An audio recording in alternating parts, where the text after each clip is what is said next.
सहकार महर्षी भाऊसाहेब थोरात यांनी सहकार क्षेत्रात सहकाराच्या माध्यमातून ग्रामीण भागात आर्थिक समृद्धी केली आहे. तर डॉक्टर अण्णासाहेब शिंदे यांनी हरित क्रांतीमध्ये योगदान दिले आहे. भारत अन्नधान्याच्या बाबत स्वयंपूर्ण आहे, तो केवळ काँग्रेस पक्षामुळेच. सहकार चळवळीतून बळ देण्याचे काम फक्त काँग्रेसनेच केले. स्वर्गीय थोरातांचे सहकाराचे काम महाराष्ट्राला आदर्शव्रत होते, तर स्वर्गीय अण्णासाहेब शिंदेंचे काम देशात आदर्शव्रत व महत्त्वपूर्ण असल्याचे प्रतिपादन संगमनेर येथे जाणता राजा मैदानावर स्वर्गीय भाऊसाहेब थोरात व अण्णासाहेब शिंदे यांच्या संयुक्त जयंती महोत्सवानिमित्त झालेल्या विविध पुरस्कार वाटप प्रसंगी झालेल्या भव्य दिव्य कार्यक्रमात कर्नाटकचे मुख्यमंत्री सिद्धरामय्या यांनी मार्गदर्शन करताना व्यक्त केले. यावेळी व्यासपीठावर अध्यक्षस्थानी माजी मुख्यमंत्री पृथ्वीराज चव्हाण होते.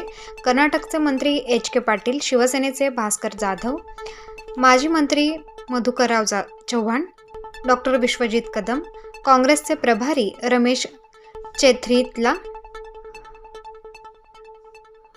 काँग्रेसचे विधिमंडळ नेते बाळासाहेब थोरात, आमदार लहू कानडे, हिरामण खोसकर, शिर्डी लोकसभा मतदारसंघाचे खासदार भाऊसाहेब वागचौरे, ज्येष्ठ नेते मधुकर नवले, शिवाजी नेहे, सतीश भांगरे, मीनानाथ पांडे, पोपट नाईकवाडी आदी मान्यवर उपस्थित होते. यावेळी स्वातंत्र्य सैनिक भाऊसाहेब थोरात स्मृती पुरस्कार माजी आमदार उल्हास पवार यांना साहित्य, सहकार व समाजकारण व पर्यावरण क्षेत्रातील उल्लेखनीय कार्याबद्दल देण्यात आला.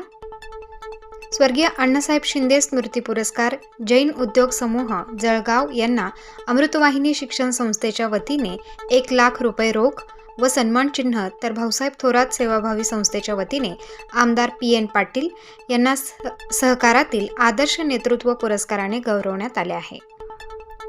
यावेळी अमृतवाहिनी इंजिनिअरिंग विद्यालयाचे विद्यार्थी मेधज भाऊसाहेब वागचौरे, अभिनव व अकोल्याचे प्रांजली धुमाळ, गायत्री गोसावी, गार्गी घुले यांची मनोगते झाली आहेत. कार्यक्रमाचे स्वागत माजी आमदार डॉक्टर सुधीर तांबे यांनी केले, तर सर्वांचे आभार डॉक्टर जयश्री थोरात यांनी मानले आहेत. प्रतिनिधी भाऊसाहेब वागचौरे, स्टार न्यूज, संगमनेर.